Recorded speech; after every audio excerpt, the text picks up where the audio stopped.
L'écriture, donc, c'est une fixation de la tradition. Et j'ai mis un cercle dans un cône de lumière qui part du Christ, parce que Jésus est la lumière du monde, la lumière où aboutit toute chose. L'Ancien Testament converge vers lui, et il y a déjà eu des cercles avant lui, où l'Écriture a un peu figé les choses, mais c'est utile pour la diffusion d'un message que de temps en temps les choses soient écrites, comme on dit verba volunt, scripta manent. Les paroles volent, les écrits demeurent. Et donc c'est utile d'avoir des écrits.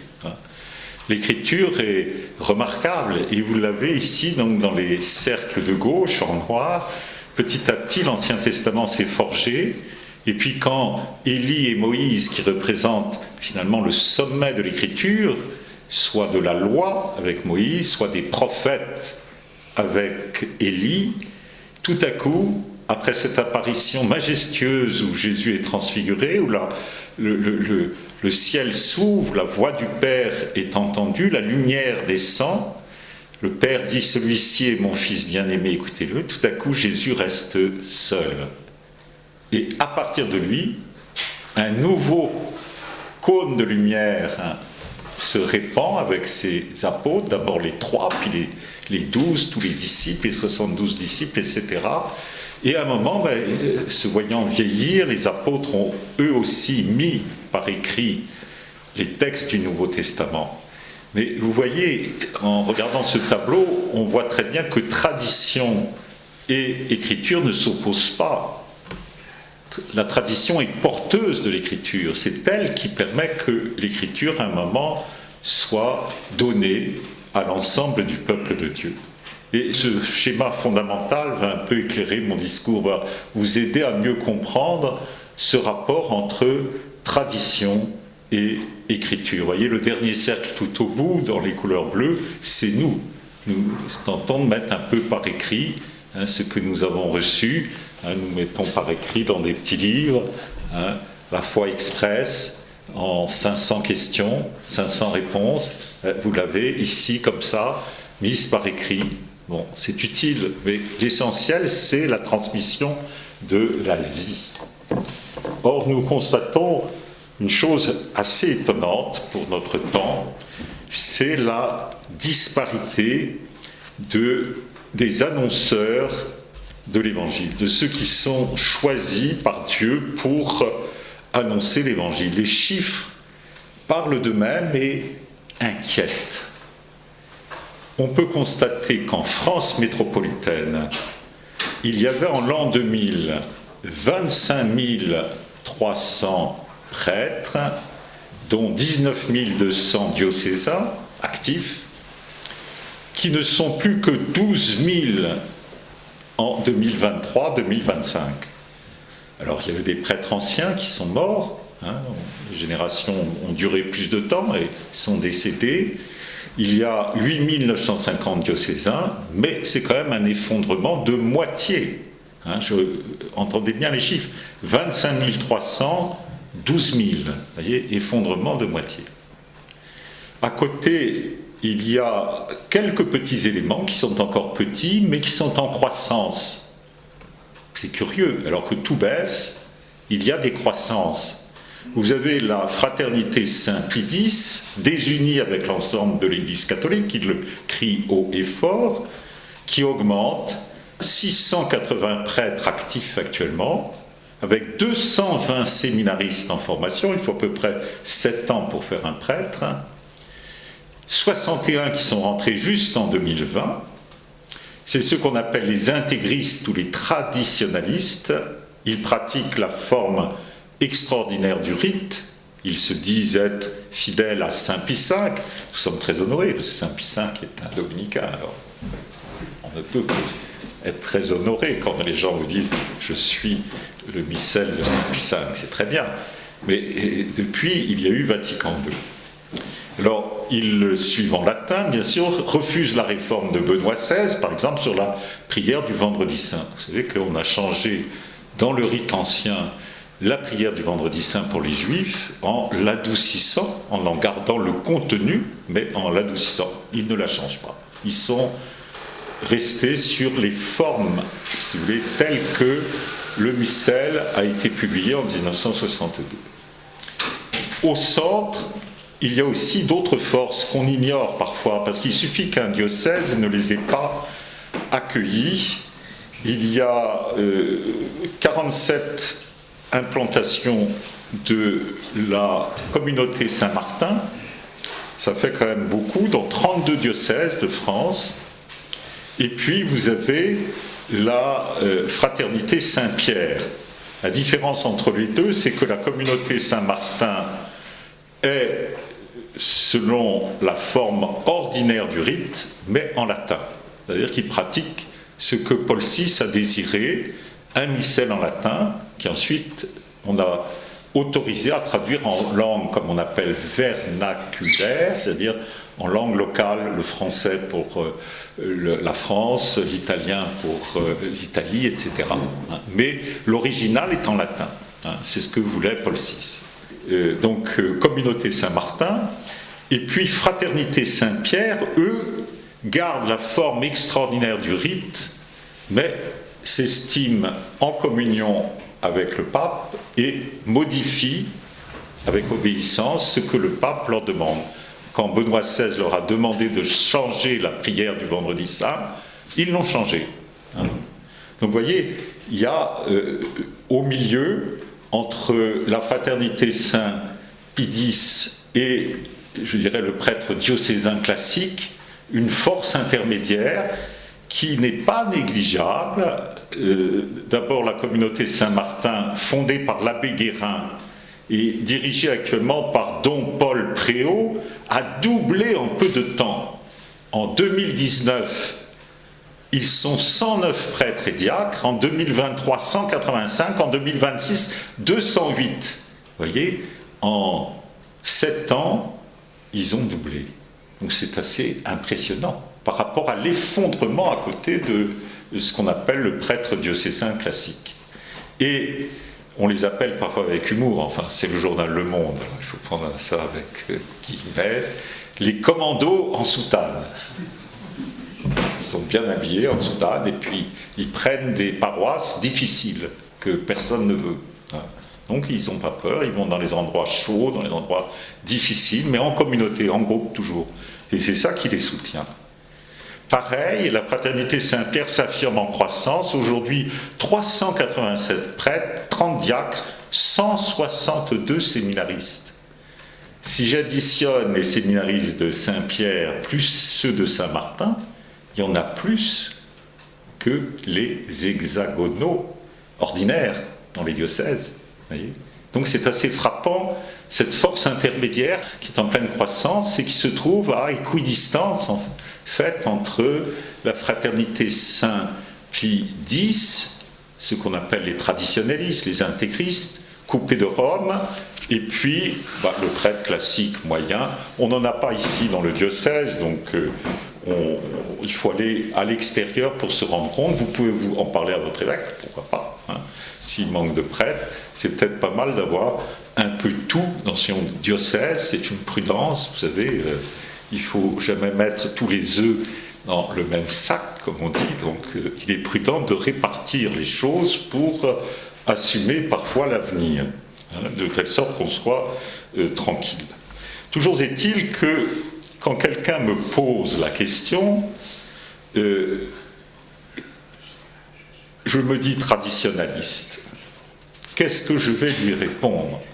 Et c'est pour cela que je fais cette catéchèse ce soir, c'est pour aider à répondre à cette question. Un jeune me dit, ben voilà, j'ai suivi sur Internet, c'est souvent par Internet que les poissons se prennent, vous savez, c'est comme des filets, on attrape, un YouTube, j'ai vu un bon père de la fraternité Saint-Pie X qui m'attire beaucoup, il dit des choses très, très bien, et ça m'attire, j'ai envie d'aller voir de plus près, de le suivre.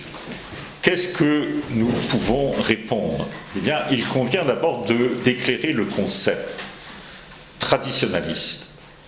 Faites attention, souvent quand on met isme ou iste, c'est souvent une désignation faible, c'est-à-dire qui veut dire qu'il y a quelque chose qui ne correspond pas à la vision d'ensemble.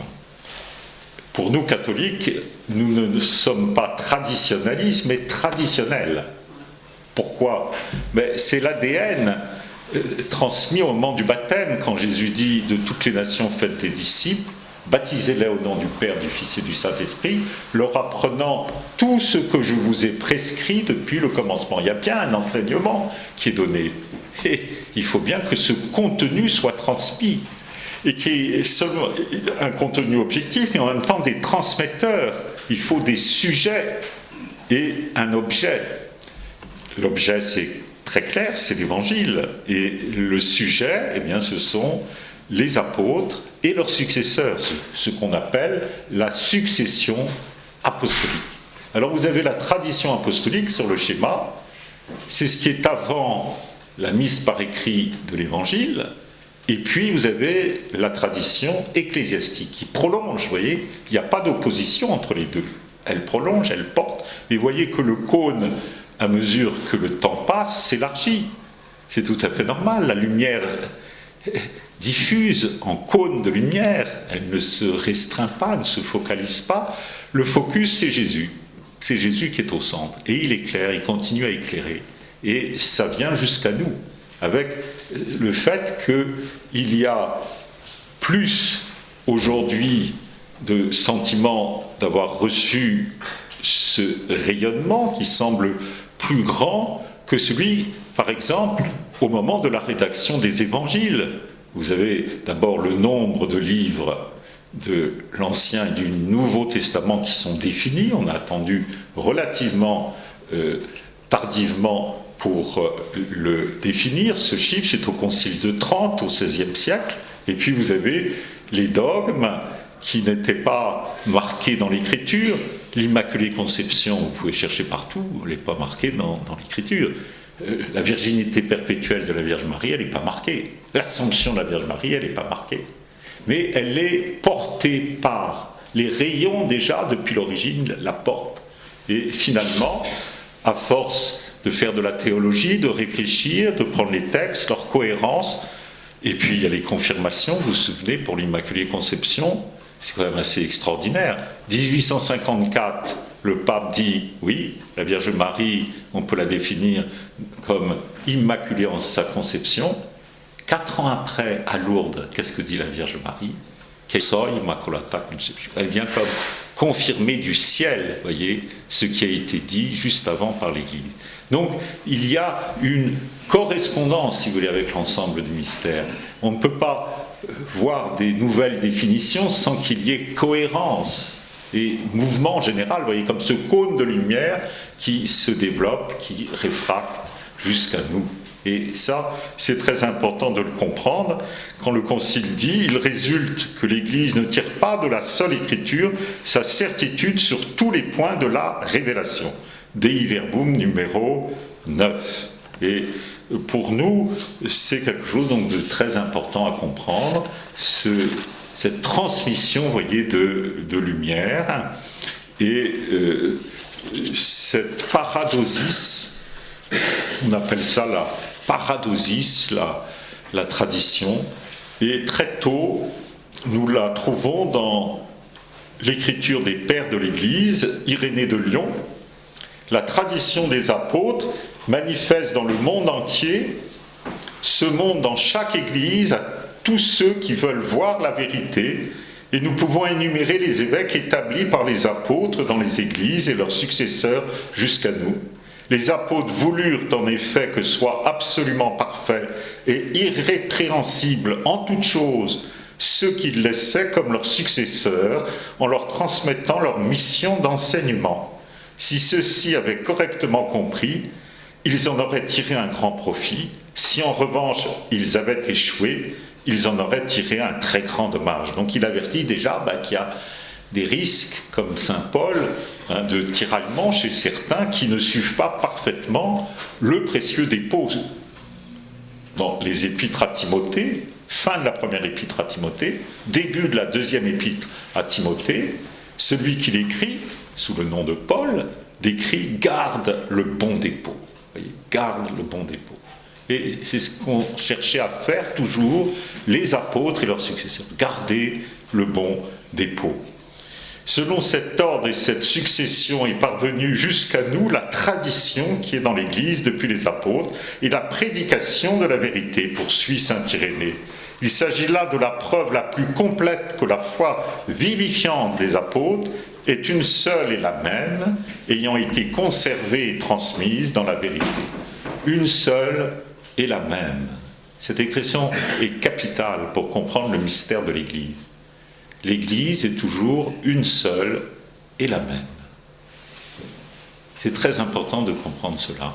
C'est pour ça que le Concile du Vatican II n'a pas peur de dire que l'unique vraie religion subsiste dans l'Église catholique, ou encore l'unique vraie Église subsiste dans l'Église catholique. Une seule et la même. Et on le dit aussi du Christ. Le Concile de Chalcédoine en 451 dit cela de Jésus-Christ. Un seul et le même. Une personne en deux natures. Un seul et le même. Vous voyez cette expression « un seul et le même » qui part de saint Irénée a illuminé toute l'écriture de ce qu'on appelle les conciles et la tradition. Les conciles, si vous voulez, c'est le magistère, c'est-à-dire les évêques réunis qui, d'une certaine manière, mettent par écrit la tradition et qui vont trancher, par exemple, sur le nombre des livres saints, en rejetant peut-être ce qui est apocryphe, c'est-à-dire ce qui ne vient pas des apôtres, par rapport à ce qui vient des apôtres. Donc il y a vraiment un travail de tamisage que fait le magistère. Le magistère est utile pour que le schéma à gauche soit vérifié. Et saint Paul lui-même, vous savez, n'a pas hésité à se faire vérifier, car il était un peu un apôtre, je dirais, venant de l'extérieur. Il avait été illuminé sur le chemin de Damas, et pour vérifier que son évangile qu'il prêchait était bien conforme à celui des apôtres, il est monté à Jérusalem voir les colonnes de l'église, Jean, Pierre, et il est resté 15 jours avec eux à travailler, à vérifier que son enseignement soit juste. Il le raconte dans Galates chapitre 2, verset 2. Pour bien vérifier que son enseignement n'était pas une idée, n'était pas une idéologie, n'était pas une sorte de quelque chose qui lui serait venu, vous voyez, un petit peu personnel, mais que c'était vraiment de Dieu. Et c'est comme ça que font, au cours des siècles, tous les évêques. Ils se réunissent régulièrement pour s'auto-vérifier. Voyez, ils ne sont pas, comme disait le pape François, auto-référentiels. Leur auto-référentialité, c'est le Christ. Vous comprenez? Et donc, d'où l'importance de ces assemblées qui, régulièrement, il y a eu 21 grandes assemblées dites œcuméniques, c'est-à-dire universelles, depuis le début de l'Église. C'est pas énorme, mais il y a eu aussi des synodes régionaux, il y a eu des assemblées, il y a eu... Nous avons régulièrement la conférence épiscopale des évêques de France qui se réunissent 2 fois par an maintenant. Au début, c'était une seule fois au mois de novembre, maintenant ils font un deuxième temps pour traiter les différents sujets, etc. Donc l'importance, vous voyez, de se réunir, de ne pas faire cavalier seul. Et nous le savons, les oreilles des fidèles, parfois, sont plus saintes que, disait saint Hilaire de Poitiers, que le cœur des évêques. Donc vous voyez, il y a parfois des grands saints comme saint Hilaire, qui était évêque lui-même, qui a pu dire des choses comme ça. C'est une écoute de tous, c'est pas seulement, vous voyez, des personnes qui concoctent des textes en chambre chaude entre eux. Il y a une écoute de ceux qui ont le sensus fidei, le sens de la foi, et en triant, bien sûr, parce qu'il peut se mêler des mauvaises choses, on arrive de ce sensus ecclésiae à une rédaction qui correspond à ce que l'Esprit dit aux Églises. Alors, le pape Benoît XVI a cherché à creuser cet aspect de la tradition. Il a donné 9 définitions de la tradition. La première, c'est dans une transmission des biens du salut qui fait de la communauté chrétienne l'actualisation permanente dans la force de l'esprit de la communion originelle que consiste la tradition apostolique de l'Église. Vous voyez, cette communion originelle qui fait que on peut appeler l'Église une communion de la charité dans la grâce. C'est la première définition qui a été donnée. Un peu plus tard, par rapport à saint Irénée, c'est au concile de Latran-IV, en 1215. Communion dans la charité de la grâce. Voilà quelle a été la première définition de l'Église. C'est très utile parce que c'est avant la division de la Réformation, c'est avant la division avec l'Orient. Il y avait déjà eu 1054, mais c'était un peu encore, je dirais, une dispute entre deux ecclésiastiques, hein. Le patriarche de Constantinople, Michel, et puis le légat du pape, hein, Moyen-Moutier, qui se sont un peu heurtés. On pouvait estimer qu'on allait pouvoir se réunir. En 1274, tous les hiérarques grecs avaient signé le concile de Lyon II. Pareil, au concile de Florence, l'empereur byzantin, le patriarche de Constantinople, tous ceux qui étaient présents à Florence ont signé les textes du concile de Florence. Donc on a espéré pendant longtemps que la division entre orientaux et occidentaux ne durerait pas. Puis malheureusement, l'islam a envahi tout le monde oriental et il n'y a plus eu, je dirais, de théologiens de valeur, hein, dans le monde oriental, qui a été décapité, hein, et qui n'a plus pu être au niveau de l'Occident, et ça s'est resté, ça s'est figé. Il y a un phénomène de fixation et de détérioration des relations. Donc, première définition, cette communion originelle. Deuxième définition, donc, voilà ce qu'ajoute le pape. Elle est née du témoignage des apôtres et de la communauté des disciples au temps des origines. Elle a été consignée sous la direction de l'Esprit Saint dans les écrits du Nouveau Testament et dans la vie sacramentelle. Vous voyez, pas seulement dans le Nouveau Testament, le cercle que j'ai mis là-bas, Nouveau Testament, mais aussi dans la vie sacramentelle.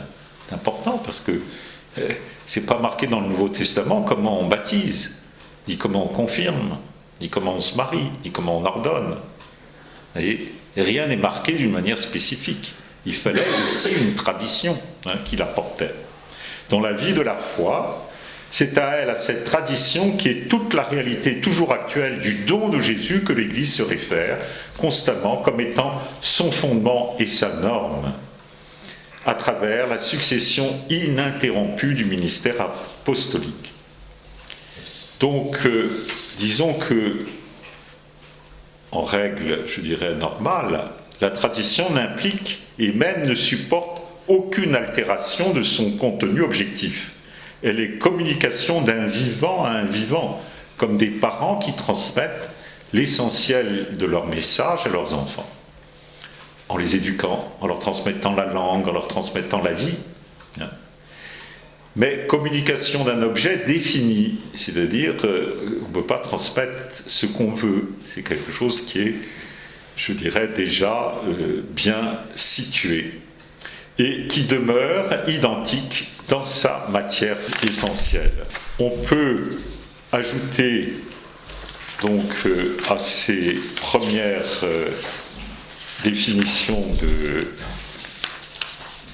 de Benoît XVI, que la tradition est la communion des fidèles autour des pasteurs légitimes au cours de l'histoire, une communion que l'Esprit Saint alimente en assurant la liaison entre l'expérience de la foi apostolique vécue dans la communauté originelle des disciples et l'expérience actuelle du Christ dans son Église. C'est ce que je disais tout à l'heure, le sensus fidei, le sensus ecclésiae, c'est ce que reçoivent tous les fidèles. L'Église n'est pas seulement le squelette, la hiérarchie, elle est l'ensemble du corps vivant. Nous tous, nous sommes l'Église. Quatrièmement, la tradition est la continuité organique de l'Église, temple de Dieu, le Père, érigé par le fondement des apôtres et tenu ensemble par la pierre angulaire, le Christ, à travers l'action vivifiante de l'Esprit. Et Père Congar, dominicain, qui a beaucoup préparé le Concile Vatican II, disait à ce propos, la tradition est l'artère vivante qui, dans l'acte même où elle transmet, reçoit un accroissement de la vie même qu'elle communique. En transmettant, vous voyez, la tradition augmente. C'est comme un vivant en bonne santé, il est en croissance. Et c'est ainsi que la tradition croît. Elle est identique à elle-même et en même temps elle croît, si vous voulez, tout simplement parce qu'elle se communique. Et il ajoutait, la tradition est dans sa trame historique, développement autant que mémoire et conservation. C'est important cet aspect, vous voyez, dynamique de la tradition. On ne veut pas la figer. Les écrits, oui, c'est fixé, mais une fois pour toutes. On dit que dès que le dernier apôtre est mort, le charisme d'inspiration des Écritures s'est éteint. Il n'y a plus d'inspiration pour les Écritures saintes. Et chose extraordinaire, c'est vrai aussi chez les Juifs. Quand vous demandez à un Juif, est-ce que vous pensez qu'après le Pentateuque, c'est-à-dire les 5 premiers livres de l'Ancien Testament, le Romach, comme il l'appelle en hébreu, après les livres des prophètes, les Névim, après les livres sapientiaux, les Ketuvim, les écrits, est-ce qu'il pourrait y avoir encore d'autres inspirations qui pourraient s'ajouter à cet ensemble? Ils disaient non, c'est fini. Il n'y a plus rien. Et donc ils ont exactement la même réaction que l'ensemble du peuple de Dieu, le nouveau peuple de Dieu que nous sommes, qui disons, une fois le dernier apôtre mort, il n'y a plus d'inspiration, il n'y a plus charisme d'inspiration pour les livres saints. Mais la tradition continue, vous comprenez? C'est pas parce que quelque chose a été fixé à un moment que ça s'arrête. Et le danger, vous voyez, le fixisme est un grand danger par rapport au phénomène de la tradition. C'est pour cela qu'il faut être très précis sur ces notions. Et Benoît XVI ajoutait, la tradition est la présence permanente du Sauveur qui vient nous rencontrer, nous racheter, nous sanctifier dans l'Esprit à travers le ministère de son Église à la gloire du Père. Et il a une belle métaphore, la tradition est le fleuve de la vie nouvelle qui vient des origines, du Christ jusqu'à nous, et qui nous fait participer à l'histoire de Dieu avec l'humanité. Vous voyez, moi j'ai pris un cône de lumière, Benoît XVI aurait plutôt été tenté de prendre un fleuve d'eau vive. C'est beau aussi, parce qu'on rencontre le fleuve d'eau vive dans le Nouveau Testament, particulièrement dans l'Apocalypse 22.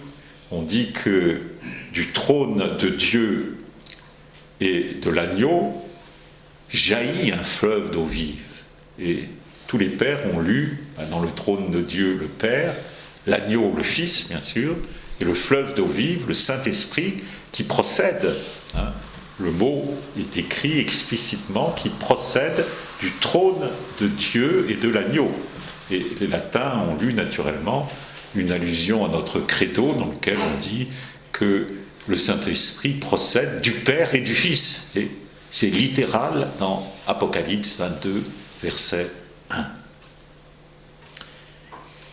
S'ajoute encore, la tradition est donc l'évangile vivant annoncé par les apôtres dans son intégrité, sur la base de la plénitude de leur expérience unique et sans égale. À travers leur œuvre, la foi est communiquée aux autres, jusqu'à nous, jusqu'à la fin du monde. Huitièmement, la tradition est donc l'histoire de l'Esprit qui agit dans l'histoire de l'Église à travers la médiation des apôtres et de leurs successeurs en continuité fidèle avec l'expérience des origines. Et enfin, la tradition de l'Église est la présence permanente de la parole et de la vie de Jésus parmi son peuple. Très très belle synthèse de Benoît XVI qui est arrivée dans 3 catéchèses. C'était vraiment un brillant théologien à faire la synthèse de ce que c'est que la tradition. Si vous désiriez vous y reporter, n'hésitez pas à le faire. On trouve sur le site du Vatican, vatican.va, et vous cherchez bien aux dates où le pape Benoît XVI a donné ses catéchèses. Je vous les donne: 26 avril, 3 mai, 10 mai 2006. Et vous retrouverez l'intégralité donc de ces 9 définitions de ce qu'est la tradition. C'est remarquable. Et on peut dire en résumé de ces 9 définitions: la tradition, transmission sans cesse actualisée des biens du salut par la parole vivante, l'évangile actif, selon une présence permanente dans le corps de Jésus-Christ, le Sauveur, par l'Esprit Saint qui guide ce corps dans une continuité organique depuis les apôtres jusque dans la communion actuelle des fidèles, ressemble à un fleuve de vie nouvelle qui retrace l'histoire de l'Église à partir des origines et assure à la fois un fondement et une norme au don tout entier du Christ notre Seigneur. Voilà comment je résumerai, si vous voulez, ce que je viens de dire avec ces 9 points. Cependant, le pape n'est pas avare de ces remarques et il en a ajouté 3 à propos de saint Irénée, qu'il commentait en 2007 en disant: il y a 3 critères pour bien repérer qu'une tradition, c'est vraiment la tradition. 1, elle est publique. Dès que quelqu'un commence à faire une petite secte, à se recroqueviller, à rester entre eux, attention, on n'est plus dans le public. 2, unique. Attention, unique ne veut pas dire uniformiste. Unique, ça veut dire qu'elle est à partir d'une base unique, d'un centre unique comme Jésus-Christ, voyez, au centre des 2 cônes. Et troisièmement, la tradition est pneumatique, c'est-à-dire sous le souffle du Saint-Esprit. Voyez. Voilà les 3 critères que donne Benoît XVI pour repérer si la tradition est conforme ou non conforme. Et je comprends bien que je dois être prudent, puisque le mot unique pourrait être compris de manière un peu figée comme uniforme. Non. Par exemple, je dis que Dieu est unique et pourtant il se révèle trinité des personnes, vous voyez. 1 et en même temps 3. Donc vous voyez, il n'y a pas d'opposition entre unique et multiple. L'unicité est à comprendre du côté de la foi transmise. Comme disait l'apôtre Jude dans sa lettre, la foi transmise aux saints une fois pour toutes. Voilà où est l'unicité. Vous voyez, dans ce une fois pour toutes. Un peu comme aussi dans l'épître aux Hébreux, où on parle d'un unique sacrifice de Jésus offert une fois pour toutes. Et chose étonnante, alors que l'étendue dévore l'unité, normalement, c'est-à-dire à force de s'étendre, on finit toujours par faire éclater l'unité, là non. La première évangélisation au concile de Nicée, dont nous fêtions le 1700e anniversaire l'an passé, en 325, Rome, Antioche, Alexandrie, les 3 métropoles pétriniennes, eh bien, ont gardé l'unité.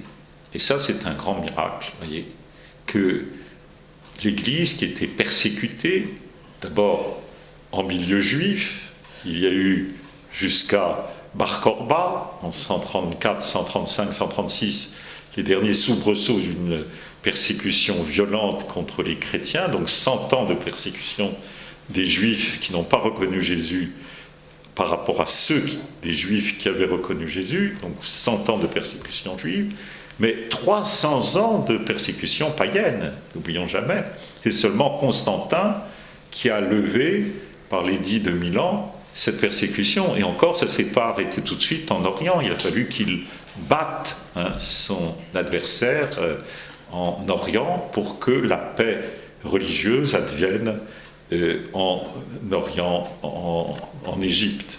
Alors, on dirait que ça n'a pas duré longtemps. Après, il y a eu la mise en place d'un pouvoir byzantin chrétien, d'abord arien, et qui très vite n'a pas permis de perdurer dans un dialogue interreligieux ou un dialogue intra-religieux avec les Juifs, mais ça s'est compliqué assez vite, à peine 70 ans après la période de Constantin, les choses se sont complexifiées. Toujours est-il que les racines ont quand même été là, en particulier les rites. Les rites, la pluriformité des rites, date de cette période jusqu'à Constantin.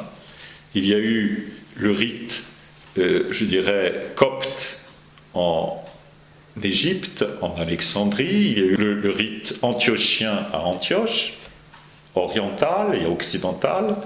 Vous avez aussi le rite romain à Rome, et ce rite romain s'est diversifié selon les peuples latins.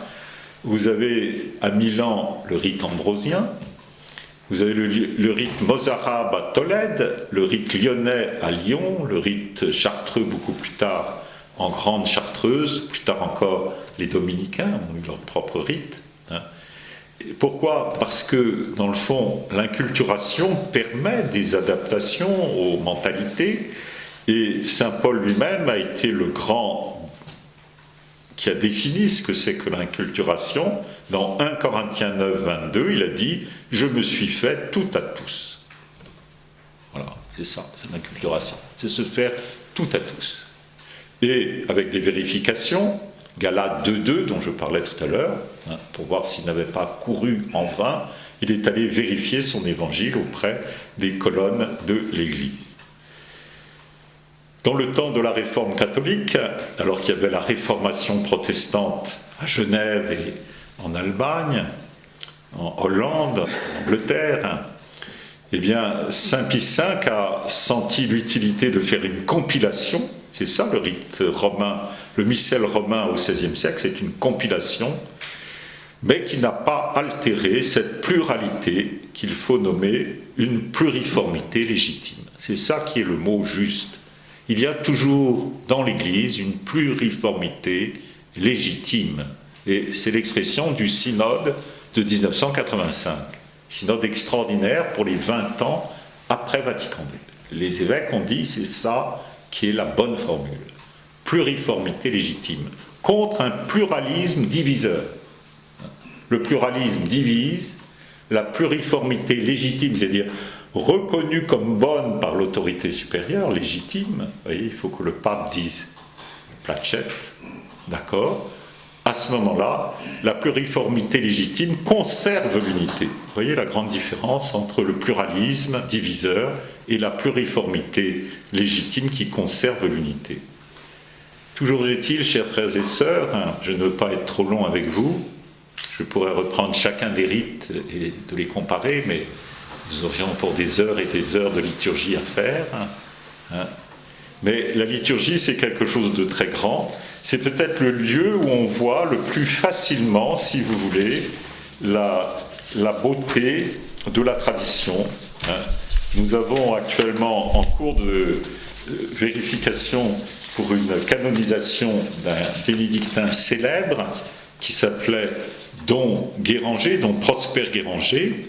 Et dans les institutions liturgiques, il disait « C'est dans la liturgie que l'esprit qui inspire les Écritures parle encore. La liturgie est la tradition même à son plus haut degré de puissance et de solennité. » Vous comprenez pourquoi il y a des luttes. Si la tradition est ainsi si bien représentée par la liturgie, vous comprenez qu'il y a des luttes au niveau de la liturgie. C'est que chacun veut s'emparer du trésor. Et donc Guéranger, qui est bien avant les luttes présentes, issues de Vatican II, voyait bien déjà, suite à Vatican I, eh bien, les premiers soubresauts de personnes qui ont fait un schisme. Il y a eu un mini-schisme à l'issue de Vatican I, de personnes qui n'étaient pas d'accord et qui ont formulé donc une rupture avec le Saint-Siège. Le père Congar commentait cette très belle expression de Don Guéranger. La liturgie est, dans le fond, un autre mode par rapport à l'écriture, mais qui transmet tout et comme une valeur profondément éducative. Donc la liturgie est un grand trésor, et Congar ajoutait, elle transmet essentiellement quelque chose que l'écriture ne contient pas formellement. En outre, comme lecture des Saintes Écritures, elle fait pénétrer leur sens, car les Écritures sont difficiles à lire. Et vous en savez certainement quelque chose, il y a une part d'obscurité dans les Écritures. Et la tradition fait lire l'Écriture en profondeur.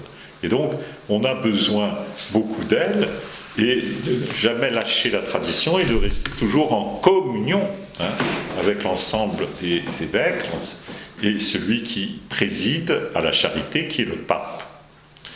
Outre ce discernement, une chose est sûre pour nous guider, ce sont les apôtres qui ont mis en garde, et c'est Saint Jean lui-même qui le dit, en garde contre ceux qui vont trop avant, qu'on peut traduire les progressistes, littéralement, pro-agone en grec.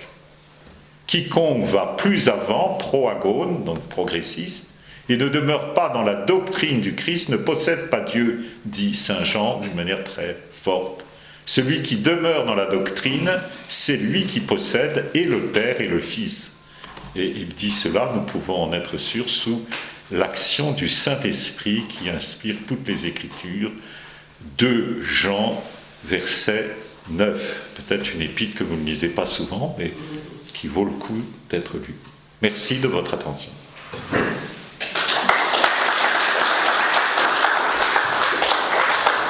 Je vous invite donc à prendre le temps de donner quelques questions. Qu'est-ce que ça change pour nous quand je suis à Montpellier et quand je vais à Saint-Raphaël? Oui, ce sont les pères de Saint-Martin. Qu'est-ce que ça change? Les choses substantiellement ne changent pas.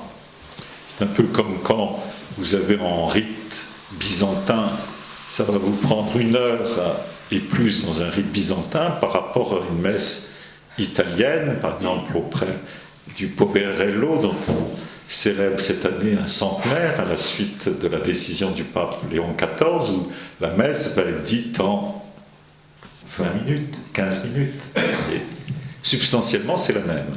Mais si vous voulez passer plus d'1 heure dans un rite byzantin à goûter les choses, à sentir l'encens, à être édifié par la lumière, par les icônes et tout, vous allez peut-être sortir autrement édifié qu'une messe en 1/4 d'heure au pied de la tombe du Poverello, qui pourtant est très grand, et vous aurez des grâces, mais peut-être plus cachées, à travers la figure du Poverello à Assise, en descendant dans la crypte en bas, où la messe est célébrée avec la forme, je dirais, ordinaire du rite romain, la prière numéro 2, qui est la plus courte, qui peut être dite donc rapidement, et vous en aurez de bons effets, vous aurez la même communion, vous aurez les mêmes lectures, mais voilà, il y a des formes longues, des formes courtes, qui correspondent, si vous voulez, aussi à votre temps, et à votre mentalité, à votre capacité d'écoute. Parfois, j'ai connu des personnes en Grèce ou en Roumanie qui avaient le rite byzantin et qui disaient vraiment, vous avez de la chance, vous autres latins, vous pouvez voir votre messe dominicale en 1 demi-heure, alors que nous, quand on y va, c'est très très long, et qui étaient tentés de faire seulement des apparitions. C'est-à-dire que le pope n'oblige pas à une présence du début à la fin de la liturgie. Il suffit de venir faire une apparition. Donc on arrive, on embrasse les icônes, on reste un petit moment, on suit, on sent un peu les choses et puis on s'en va. Bon, mais ça ne fait pas quelque chose pour nous, latins, de très rationnel. On aime bien arriver au début et aller jusqu'au bout, jusqu'à la fin. Vous voyez, il y a des mentalités différentes. Et pourtant, quand j'écoute les Byzantins qui ont fait comme ça une petite apparition le dimanche à la Sainte Liturgie, mais ils sont très très heureux. Ils disent, on a fait notre devoir, on est venu être vus de Jésus, Jésus nous a vus, et puis on est parti heureux, on a mangé du pain béni, On n'a pas communié, parce que bon, on ne se sentait pas, mais on a été très heureux, vous voyez. Donc, vous voyez, on ne peut pas juger de ce qui se passe dans les cœurs. C'est Dieu qui juge, c'est Dieu qui voit, mais il est extrêmement, je dirais, généreux, miséricordieux par rapport à nous tous, en nous donnant des formes multiples et variées pour satisfaire ce que nous sommes. Nous sommes un peu souvent des enfants gâtés comme enfants, parce qu'on a un peu toutes les possibilités de rites, de formes, etc., que beaucoup d'autres pays n'ont pas et rêvent d'avoir. Nous avons une grande diversité. Et c'est une richesse. On peut en goûter, vous voyez. Moi, je recommande beaucoup à mes frères en formation de ne pas hésiter à prendre plusieurs rites. J'ai eu la chance, j'ai vécu par exemple à Milan, donc j'ai appris le rite ambrosien. J'ai prêché en milieu chartreux, j'ai appris le rite cartusien. J'ai prêché en milieu, je dirais, de la tradition bénédictine, comme au Barou, qui sont unis à Rome. J'ai appris le rite dans la forme extraordinaire. Je le fais aussi dans les hauteurs des Pyrénées, où il y a un monastère de Donezan, etc. Donc, on peut apprendre plus, on peut savoir plus, et ainsi être plus apte, je dirais, à faire comme saint Paul, je me suis fait tout à tous. C'est ça le mystère de cette pluriformité légitime, c'est de pouvoir se faire tout à tous. Et si quelqu'un est pressé, ben moi je peux lui célébrer la messe à la modo italiano, je parle italien, je peux faire assez vite célébrer, puis je peux faire aussi une célébration plus longue, sous la forme extraordinaire. Et c'est comme un bon cuisinier, vous voyez, on peut faire une petite cuisine rapide, un pique-nique rapide, ou au contraire, une belle table avec une entrée, un premier plat, un deuxième plat, etc. Que vous dire? Dieu est bon, Dieu est miséricordieux, il nous offre plein de possibilités. Profitons-en. Moi je dirais profitons-en. Tous les rites dont tu parlais, ils ont quand même été largement éradiqués par la romanisation au XIXe siècle, disons. On pourrait développer la question aussi hors de la liturgie, mais déjà au niveau de la liturgie. Est-ce que, au cours de 2000 ans d'histoire, on n'a rien perdu finalement? Parce que moi, par exemple, le rite ambrosien, je ne connais pas, ni le rite de Lyon, qui a fonctionné jusqu'à la Révolution, etc. Oui. Et donc, est-ce que quand on va refouiller là-dedans en historien de la liturgie, t'as l'impression qu'on a perdu des choses, parce qu'on voit bien ce qu'on perd par l'immédiat là, depuis mai 68, etc. Mais dans le long terme des 2000 ans d'histoire, qu'est-ce qu'on a perdu? Est-ce que tu as repéré des choses qu'on a perdues? Par rapport à la liturgie, on peut étendre à d'autres questions. Madame, il y a tout l'enjeu aujourd'hui des diaconesses qui, on ne sait pas trop si elles ont vraiment existé, pas existé dans les premiers temps de l'Église, etc. Et donc, quelles sont les pertes sèches? Est-ce que tu as repéré, toi, des pertes sèches? Quels sont les bouts de tradition qu'on a perdus en chemin?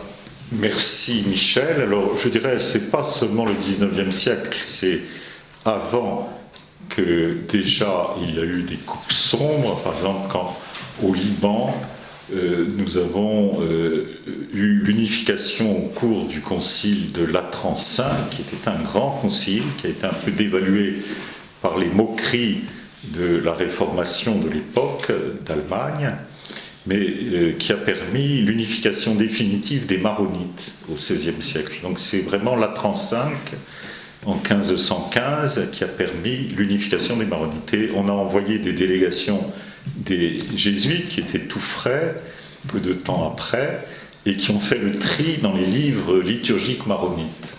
Mais ils n'étaient pas des experts en rite maronique, ni en connaissance des formes verbales utilisées dans les missels, et ils ont brûlé le 3/4 des livres maronites. Donc on est un peu triste, on aurait préféré qu'ils ne les brûlent pas. Et donc il y a eu des erreurs de fait, il faut le reconnaître, il y a eu des erreurs de jugement un peu hâtif, voyez, par peur que quelque chose de faux se glisse dans quelque chose, on avait un peu tendance à brûler. C'était une vieille tradition médiévale. Par exemple, le Talmud, le roi de France a décidé, en place de grève, de faire brûler, suite à une dispute entre rabbins et ecclésiastiques, de brûler le Talmud en place de Grève au XIIIe siècle. Bon, heureusement, il y a eu des Talmuds qui sont passés outre et que nous l'avons encore aujourd'hui. Mais vous voyez, il y a un peu une tendance humaine à dire s'il y a quelque chose de faux, par prudence, on l'élimine. C'est ce qui est arrivé à Origène. Origène, grand penseur ecclésiastique du IIIe siècle, il y a eu un concile, pourtant œcuménique, au VIe siècle, et qui a vu à peu près 5 grandes erreurs d'Origène, plus 5 autres moins importantes, et du coup, pratiquement toutes les bibliothèques se sont mises à se vider des écrits d'Origène. On a brûlé Origène, à qui mieux. Heureusement, une partie avait été traduite en latin. Et c'est ça qui a sauvé l'essentiel d'Origène, c'est les traductions latines. Alors, je dirais, on peut perdre des choses, mais comme la tradition est vivante, le Saint-Esprit est plus malin que nous. Et c'est toujours ressusciter une âme pour remettre en valeur ce qui a déjà été donné. Et je pense que nous avons toujours eu des suppléances surnaturelles au cours de l'histoire de l'Église par la Providence qui a toujours permis qu'on retrouve les choses au moment voulu, comme les manuscrits de Qumran. D'un seul coup, on a découvert les manuscrits de Qumran, ou la bibliothèque de Nag Hammadi en Égypte. Des choses comme ça qui sont totalement imprévisibles. Et toc, ça tombe dessus, on redécouvre des choses et on se dit, ah ben oui, dans le fond, tel auteur au XVIIe, au XVIIIe, au XIXe, au XXe siècle avait tout à fait raison, ce qu'il avait dit est tout à fait en correspondance avec ce qu'on a trouvé, au contraire, en critiquant des erreurs qui existaient à l'époque de Nag Hammadi, par exemple en milieu gnostique. Saint-Irénée, ça a extraordinairement confirmé Saint-Irénée, l'Adversus Héréses de Saint-Irénée, les découvertes de Nag Hammadi. Vous voyez, donc on a des convergences qui redonnent de la valeur à quelque chose. Et peut-être que grâce à Nag Hammadi, Saint-Irénée a été déclaré docteur de l'Église. Parce que peut-être qu'il n'était pas tellement lu, et grâce aux découvertes de Nag Hammadi, on a remis en valeur Saint-Irénée de Lyon. Donc on ne peut pas savoir, il y a vraiment des effets qui semblent négatifs et puis qui sont corrigés par la Providence au-delà de l'aspect, je dirais, négatif. Moi, pour vous donner un exemple que j'ai repéré, je regrette une chose entre le missel de Paul VI et le missel de Saint Pie V. Bon, c'est pas parce que je suis dominicain et que j'ai un petit faible pour Saint Pie V, mais il y a dans la formule de l'offrande des dons une prière qui s'appelle le Veni Sanctificator. Or, dans la grande tradition catholique, le Sanctificator, c'est le Saint-Esprit. Et on a supprimé cette prière, c'est-à-dire l'épiclèse, dans la prière eucharistique numéro 1. Et j'ai assisté à des discussions avec des orthodoxes sur notre prière actuelle de Vatican II, à propos de notre prière eucharistique numéro 1, en disant « Mais vous n'avez pas d'épiclèse ?» Je dis « Mince, on l'avait. On l'avait avec Saint Pie V. Quel dommage qu'on ait supprimé à cause d'un franc-maçon qui s'appelait Bounini, qui n'était pas très fut, qui a été le directeur de la réforme du missel de Vatican II. Et il a fait des petites bêtises. C'est pas énorme, mais heureusement, il y a les 3 autres prières eucharistiques qu'on peut utiliser où il y a l'épiclèse. Donc, je dirais la tradition passe quand même, mais ça mériterait, vous voyez, une petite correction, toute simple. On rajoute la prière du Veni Sanctificator, qui est l'épiclèse de Saint Pie V et qui a sottement disparu à cause d'un ignorant, finalement, qui n'était pas à sa place et qui m'avait avoué l'abbé de Foncombo qui me disait comment il faisait pour obtenir l'accord de Paul VI. Il avait la commission avec Bouillet, qui était un excellent théologien, et il était dans sa commission, et à un moment, comme il voyait que ça discutait fort, alors il montait voir Paul VI dans son bureau, au-dessus, et il lui disait, très Saint-Père, notre commission est unanime à vouloir telle chose. Alors Paul VI regardait les yeux au ciel en disant, ah, unanime, mais c'est l'action du Saint-Esprit, quand il y a une unanimité, ça ne peut être que le Saint-Esprit, et il signait le texte. Et après ça, lui, Bounini, redescendait à l'étage en dessous, il y avait la commission, et il disait, messieurs, l'autorité supérieure a décidé que...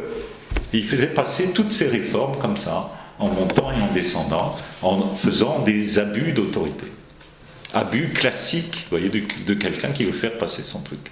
Alors il faudrait qu'on mette tapis sur table, si vous voulez, sur le Bounini, qu'on fasse un peu une étude, il a commencé à y avoir des livres sur lui, et qu'on se dise, ben, peut-être que la tradition mériterait d'être plus honorée dans le Concile Vatican II qu'elle ne l'a été depuis Bounini. Hein. Et ça mériterait, alors, Ecclesia Supplет, hein, c'est une grande chose pour vous rassurer, c'est-à-dire c'est le fait que l'Église, même quand il y a des erreurs matérielles, le Saint-Esprit supplée à des erreurs matérielles. Donc même si Bounini s'est pris les pieds dans le tapis, si vous voulez, dans sa réforme, eh bien, le Saint-Esprit lui passe. Donc rassurez-vous, si vous avez suivi des prières eucharistiques numéro 1, et non pas 2, 3, 4 ou les autres, elles sont quand même valables.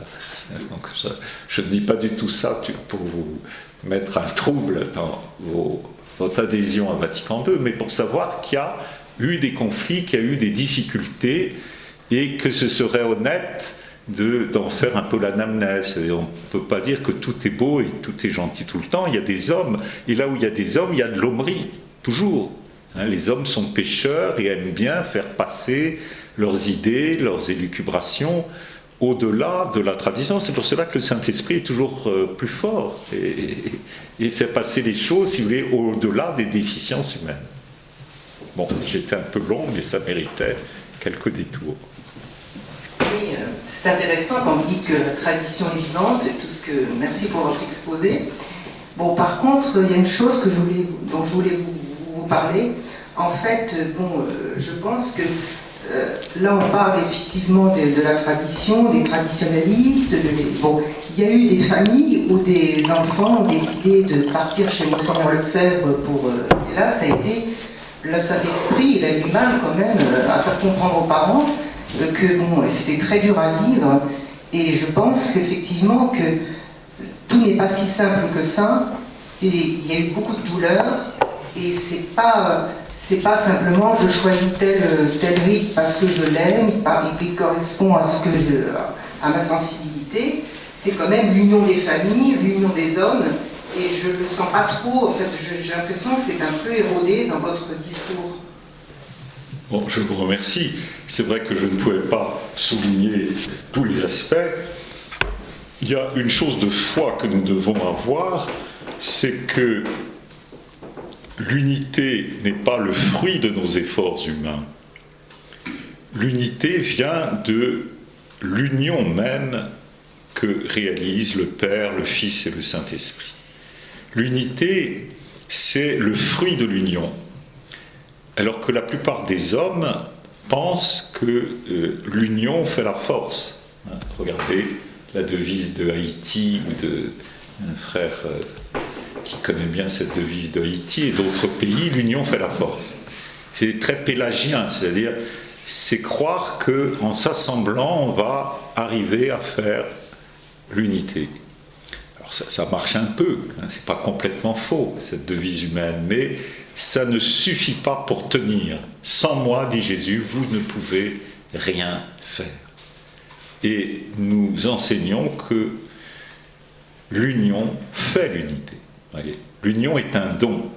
Et c'est pour ça que nous disons l'Église une, sainte, catholique et apostolique. Nous savons bien qu'il y a des pécheurs, mais nous savons qu'elle est sainte parce que la sainteté vient de Dieu. De même, l'unité vient de cette unité du Père, du Fils et du Saint-Esprit. Vous voyez, Saint Cyprien de Carthage le dit, et c'est répété au début du Concile Vatican II, dans le Lumen Gentium numéro 4. Hein.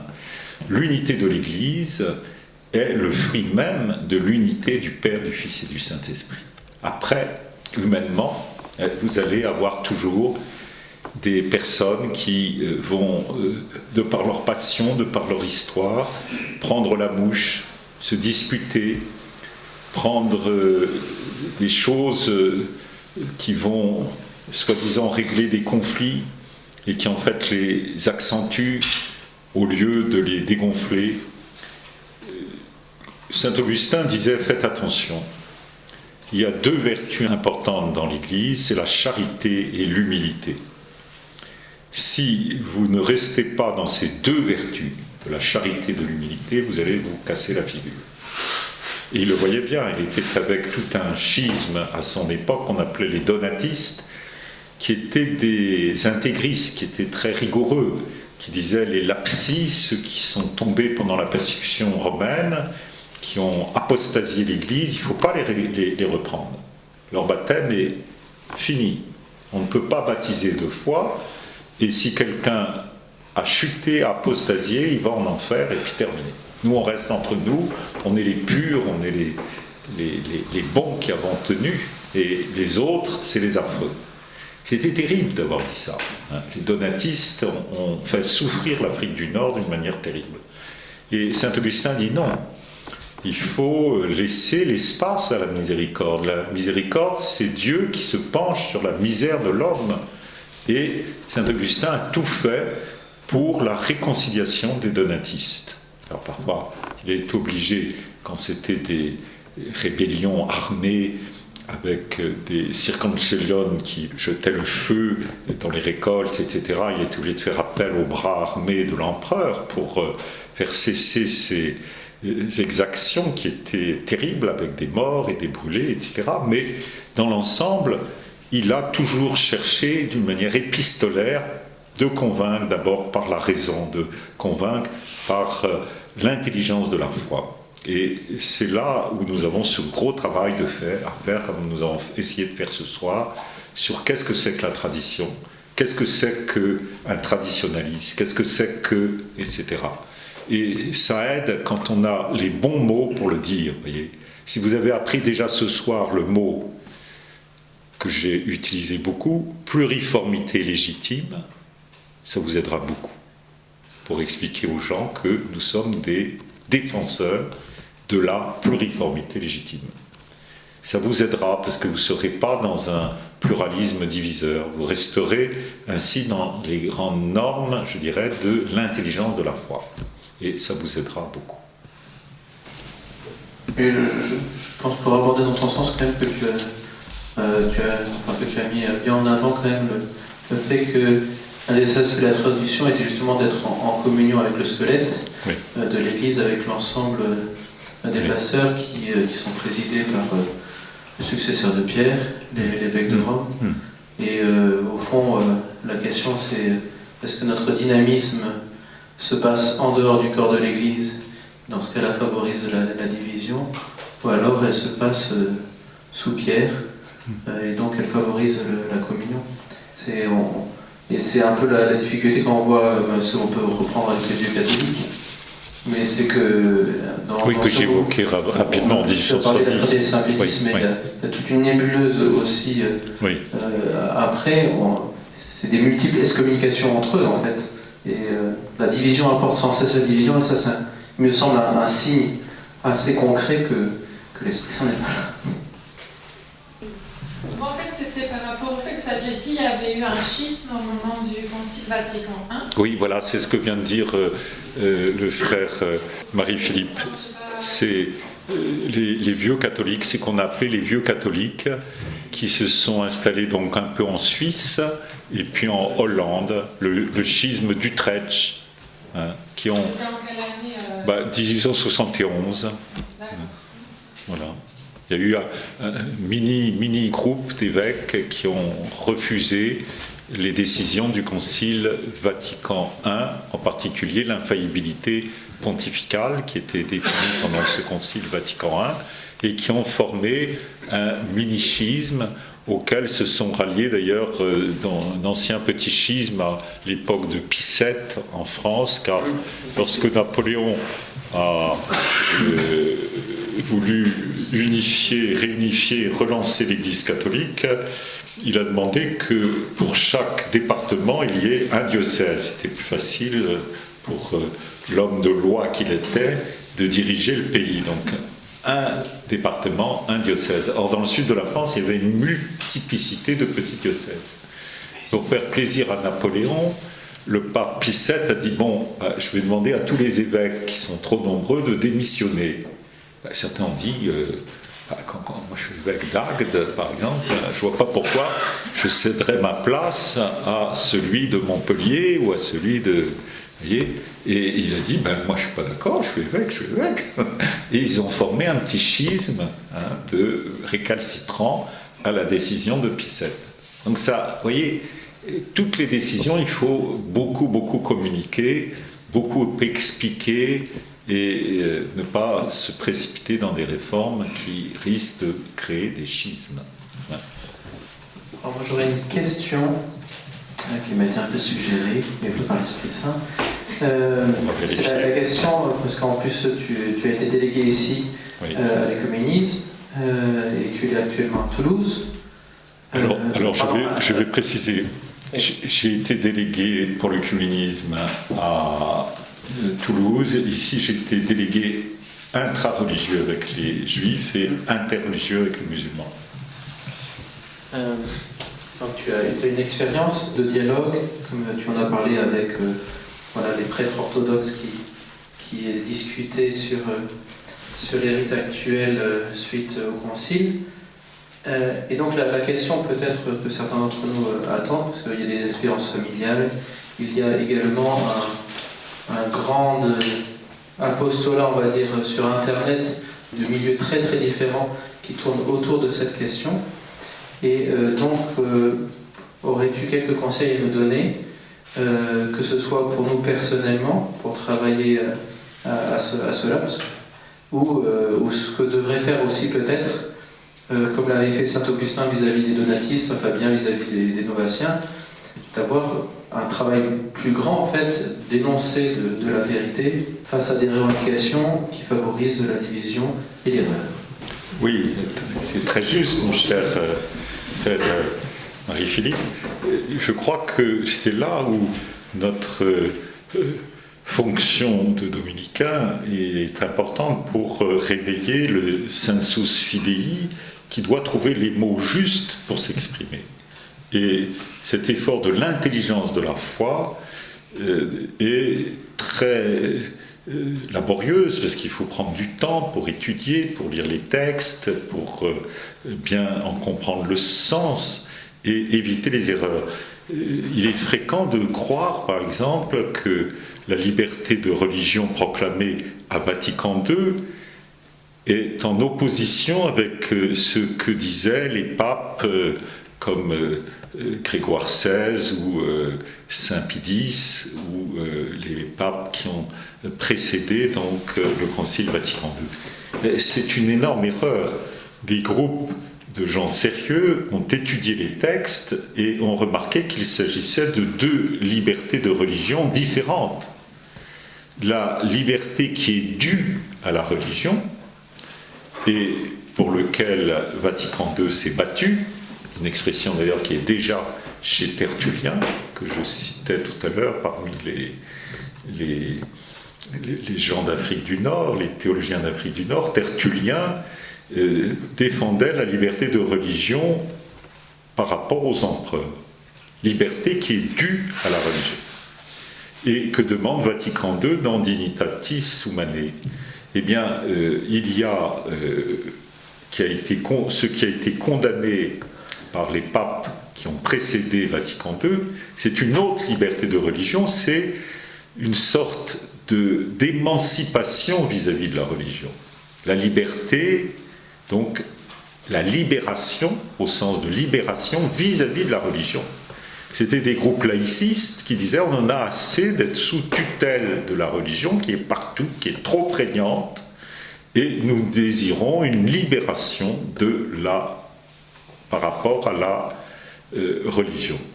C'est pas du tout le même sens de liberté de religion dans les deux cas. Et pour cela, il faut étudier, il faut comprendre les textes en latin, c'est le même mot, libertas religionis. mais ça n'a pas la même signification. Si vous avez fait du latin, certains peut-être ont les cheveux blancs et se souviennent qu'il existe le génitif objectif et le génitif subjectif. Génitif objectif, c'est libération vis-à-vis de la religion, condamnée par les papes au XIXe siècle et au début du XXe siècle, comme une apostasie, quelque chose de terrible. Se libérer de la religion, c'est terrible. Et par contre, libertas religionis, au sens de liberté de religion, génitif, subjectif, la liberté qui est due à la religion, c'est ce que demande Vatican II par rapport au communisme qui écrasait la religion et qui demande la liberté due à la religion, génitif, subjectif. Si vous n'avez pas fait un tout petit peu d'études, vous n'arriverez jamais à faire cette distinction. Et donc il faut étudier. Il y a des groupes entiers qui ont fait ces études et qui sont revenus dans l'Église catholique. C'est le cas de Flavigny, les bénédictins de Flavigny qui s'étaient accrochés à Monseigneur Lefebvre, qui étaient partis avec eux et qui sont revenus en étudiant les textes. Il y a eu des quasi-dominicains qui, du côté du Maine, la fraternité Saint-Vincent Ferrier, qui, pareil, ont étudié les textes et ils sont revenus dans l'Église catholique. Le barreau, c'était des bénédictins qui s'étaient accrochés à Monseigneur Lefebvre, ils ont étudié et ils ont vu qu'il n'y avait pas d'opposition entre Vatican II et les textes avant. Vous comprenez? Mais il faut étudier. On ne peut pas rester dans le flou. Et malheureusement, le pauvre Monseigneur Lefebvre n'était pas entouré de lumière. Je peux vous dire que ces théologiens autour de lui, ce n'étaient pas des grands pointures, et il est resté toute sa vie persuadé qu'il y avait contradiction entre Vatican II et les papes qui étaient avant Vatican II. Alors évidemment, il était honnête, il disait « je ne peux pas accepter ce concile, on ne peut pas dire la vérité d'une manière et dire le contraire de la vérité après ». La seule chose, c'est qu'on ne parlait pas de la même chose, tout simplement. Je te remercie voilà, au nom de tout le monde. Merci de nous avoir fait aussi comprendre que la liturgie était une des voies de la tradition et qu'il en avait son origine et qui était là pour le porter. Et tu nous invites autant les prêtres, voilà, sur la suite du pape François dans sa lettre apostolique, invite à la formation liturgique d'abord des pasteurs, mais aussi du peuple de Dieu. Voilà, revenir au texte, que ce soit Sacrosanctum Concilium, Mysterium Fidei, Paul VI, on a Ecclesia d'Eucharistia de l'Église vive de l'Eucharistie de Jean-Paul II, Sacramentum Caritatis de Benoît XVI, suite au synode sur l'Eucharistie, puis les catéchèses du pape François sur la messe. Voilà, un peu qui peut être un prolongement, en tout cas, pour nous, pour revenir aux fondamentaux et comprendre ce qui fait le cœur, malgré des écrins différents, de la puriformité